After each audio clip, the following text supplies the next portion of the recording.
পরিচালক রায়হান রাফি ভার্সেস রাজকুমারের প্রযোজক আরশাদ আদনান।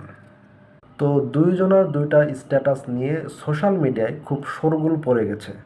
তো তুফানের টিজার আসার পর রায়হান রাফি একটা স্ট্যাটাস দিয়েছেন, কিরে ভয় পাইছিস? তো সেই স্ট্যাটাসের উত্তর দিয়েছেন আরশাদ আদনান। তিনি লিখেছেন যে হ্যাঁ, নকল পণ্যে বাজার সয়লাব হয়ে গেছে, হ্যাঁ ভয় পাইছি। তো সেখানে আবার মানুষজন বিভিন্ন কমেন্ট করছেন, অনেকেই আরশাদ আদনানকে বকাবকি করছেন। তবে আমার মনে হয় পুরা জিনিসটাই স্ক্রিপ্টেড। এটা হতে পারে তুফান সিনেমার একটা মার্কেটিং স্ট্র্যাটেজি, কারণ আরশাদ আদনান হচ্ছেন শাকিব খানের এই সিনেমার প্রযোজক। আর তিনি যদি শাকিব খানের সিনেমা নিয়ে কোনো কটু কথা বলেন, সেটা সোশ্যাল মিডিয়ায় শোরগোল পড়ে যাবে, আর তখন এই সিনেমা নিয়ে আরও বেশি কথাবার্তা হবে।